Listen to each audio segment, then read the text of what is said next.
To finish up our discussion of electrochemistry, we're going to take a look at corrosion. Corrosion is defined as the oxidation of metals, so pure elements, to more stable ores, which means we're forming compounds. Metals have reduction potentials less positive than that of oxygen, so oxygen is going to reduce, and that makes the metals oxidize. What we see with corrosion is most metals actually produce a really thin layer of oxide that coats the pure metal, and that coating of oxide decreases the surface area that's exposed to oxygen, and so that slows down the rate of corrosion. Some of these oxide layers are really sticky and will stick well to the surface of the metal. An example of this is aluminum. Even on the surface of aluminum foil, there's a layer of aluminum oxide. Aluminum has a reduction potential of negative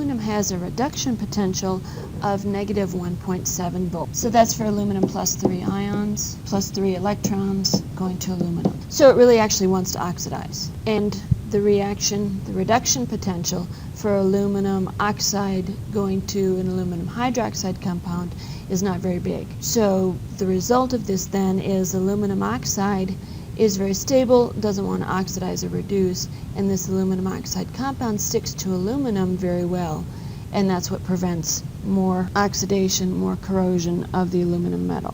Aluminum oxidation is actually really powerful. In fact, that is the solid fuel that's used or was used when the space shuttle was launching. It was pure powdered aluminum. And you oxidize this and you get a large amount of energy generated, which is why they would recover the solid fuel boosters, because you had aluminum oxide, you reduce the aluminum back to aluminum metal, and they're ready to use again. Iron does the same thing. It will oxidize when the pure metal is exposed to the air, but the oxide is very flaky, and so it tends to fall off, and when it falls off, it takes all the coating with it, and so what we have then is fresh iron exposed to the air, and so we continually expose iron, and the oxidation process is a continuing cycle. Copper reacts with oxygen, so we get copper oxide, but then what happens is the copper oxide actually reacts with the carbon dioxide in the air, and you get copper carbonate. Copper carbonate is a green compound, so any statues that have copper plating on them, have copper labels on them, you'll see trickling down underneath this green streak. That's the copper carbonate.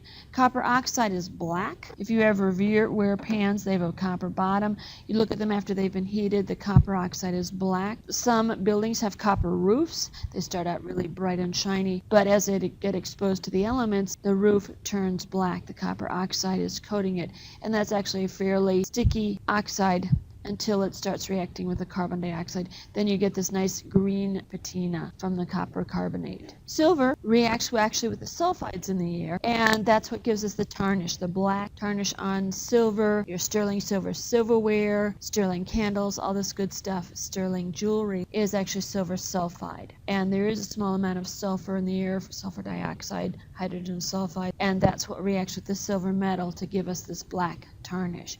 So this is all different variations of corrosion. What's going on when we have steel or iron corroding is we usually have water, and that allows the electrons to flow on the surface, and the electrons flow through the iron in the metal. So where I have the water, I have an anode. So I have oxidation going on, so the iron goes to iron plus 2, and then the electrons travel to an area where the water isn't covering it, but where there's oxygen available, and the electrons react with the oxygen, and I get hydroxide. So then I have iron plus 2, and I have hydroxide present, 2 of them, and so I get iron 2 hydroxide. But then this iron 2 hydroxide also oxidizes, so the iron 2 plus goes to iron 3 plus, and I get a whole variety then of iron oxides, iron 2O3, Fe3O4, FeO, and these oxides all are formed as iron changes charge as a result of more or less oxygen being present.